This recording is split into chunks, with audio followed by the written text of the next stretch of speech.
Broadcasting live from somewhere in the Shadow Realm, this is YuGiOh Duel Links Talk. Here's your host, Doug Dimmaduel.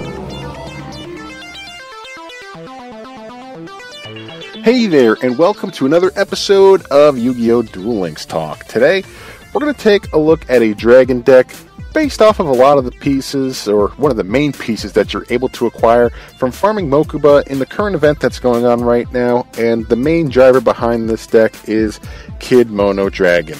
And for those of you who are not familiar, you're going to get real familiar, especially with Mokuba running around. But it is a level 3 dragon, 100 attack, 200 defense. If this card is sent to the graveyard, you can special summon one dragon-type monster from your hand. You cannot special summon monsters except dragon-type monsters, nor conduct your battle phase.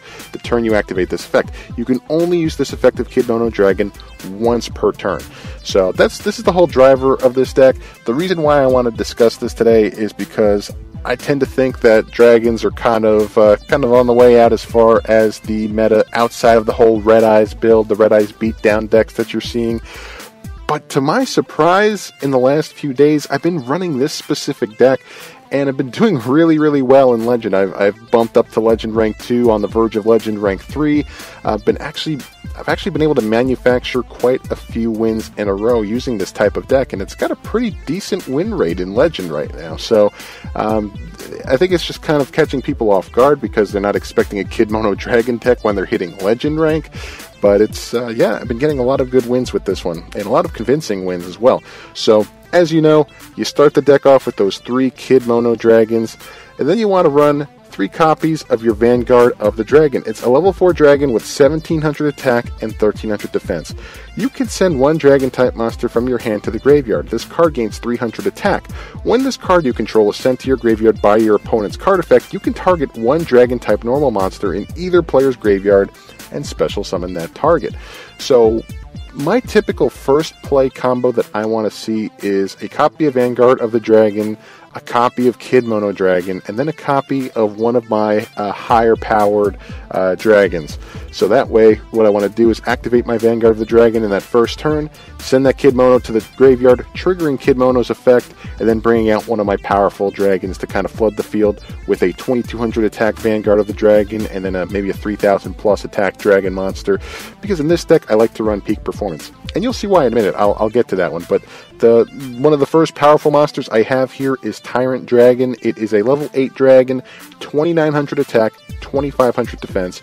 During your battle phase, if your opponent controls a monster after this card's first attack, this card can make a second attack. Negate any trap effects that target this card, and if you do, destroy that trap card. This card cannot be special summoned from the graveyard unless you tribute one dragon-type monster. So, it does have that ability to come back out of the graveyard, but it does require the tribute of one dragon-type monster. But the reason I like this card a lot is just because it takes traps out of the equation on the opponent's side of the field. So that's always nice too, but also letting it attack twice. This one actually comes in handy too if I'm going up against somebody who runs a Toon deck. Say, for example, the only monster that they have is a Toon Mermaid in attack position on their side of the field with their Toon Kingdom. They're going to be trying to save that Toon Mermaid, so I'll be able to attack into it twice and get a nice amount of life point damage done to my opponent that way. So in certain scenarios, it does match up pretty well, but having that Tyrant Dragon is a good fit. The other powerful card I have in here is Darkstorm Dragon. This is a really underrated piece to this deck, and it's one that's actually won me quite a few duels. It's a, This is a level 8 dragon, Gemini, 2700 attack, 2500 defense, and typical Geminis, it's treated as a normal monster while it's on the field or graveyard until you normal summon it again. But once you activate its other normal summon effect, it's a really good one. Once per turn, you can send one face-up spell trap card you control to the graveyard and destroy all spell and trap cards on the field. So, how I like to run this is having my Kidmono Dragon possibly being run into during my opponent's turn, sent to the graveyard, bringing out my Darkstorm Dragon. That way, during my turn, I could activate that normal summon. And then, this is why I use Peak Performance. Peak Performance is a face-up spell and trap card, so what I'll do is I'll sacrifice my, it's Mountain or whatever it is for Peak Performance. That's that field spell card. I'll destroy that card to destroy whatever else is on the field as far as spell and trap cards, and it just really cleans out the opponent's back row. So, yeah, it's just a really powerful combo play. but having that Kidmono Dragon, being able to special summon out that Darkstorm Dragon, really works out well.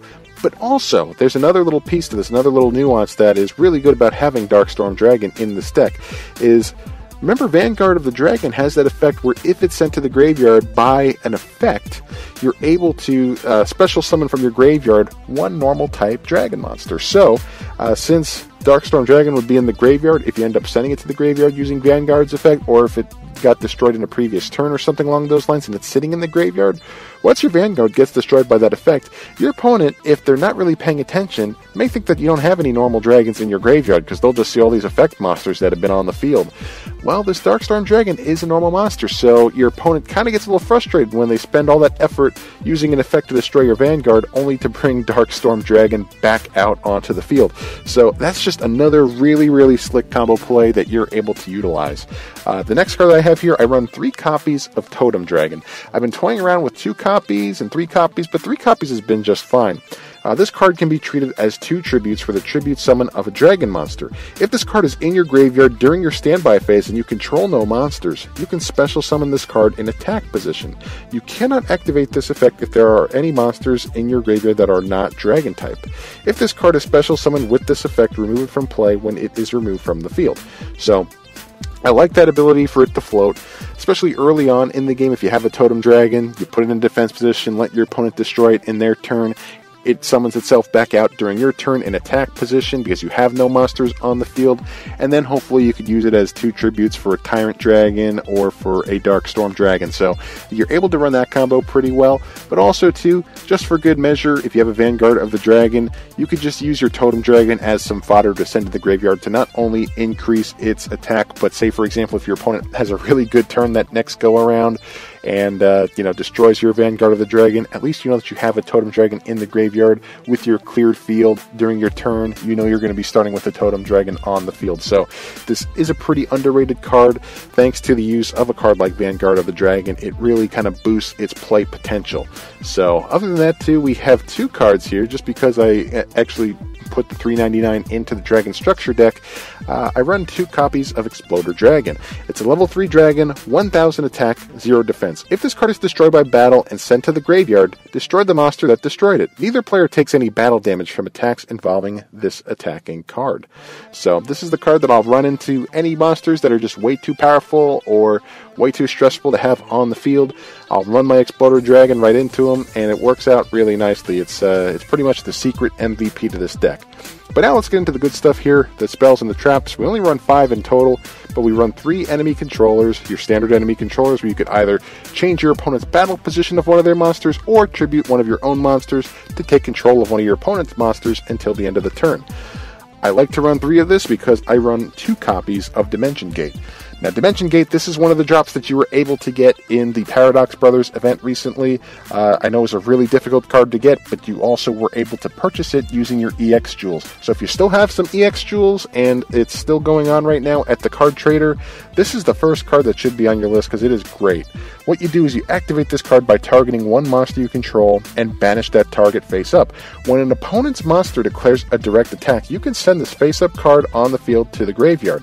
If this card is sent to the graveyard, you can special summon the monster banished by this card's effect. So, in essence, this has two really important big play potential effects here. The first one is to protect your dragon monster, specifically a card like Darkstorm Dragon. If that one's on the field and your opponent's trying to target it, maybe try to take control of it using an enemy controller, or if your opponent runs a Relinquish deck where they summon that Relinquish and they're ready to take control of your strong monster, activate Dimension Gate and banish it, and then once your opponent decides to directly attack you, you can get it back out onto the field. The one caveat here with having this, and this is why I don't run 3 Dimension Gates, I only run 2, is because Tyrant Dragon is not going to work with this card, because it is a trap card. It is a trap card that targets, so all it's going to do is if I activate this card on my Tyrant Dragon, is it's just going to negate the trap card, and it's going to destroy it.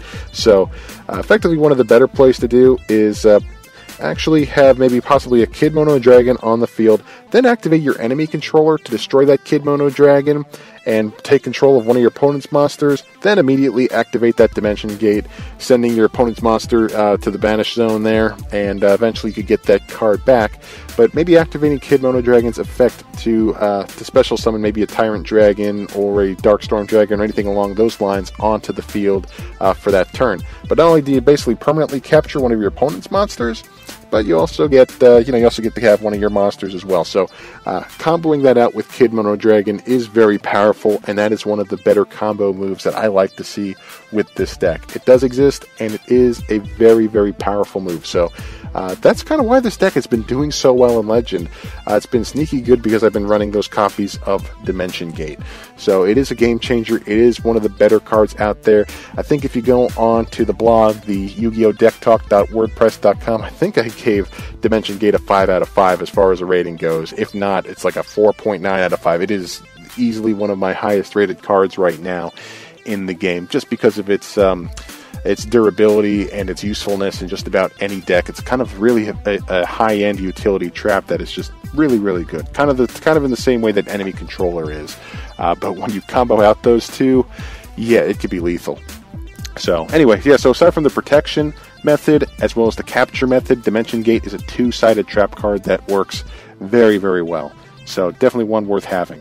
But yeah, that's kind of it as far as this deck is concerned. Again, this is one that has got me all the way through Legend 2, kind of on the cusp of Legend 3. Kind of going to start flirting around with King of Games rank.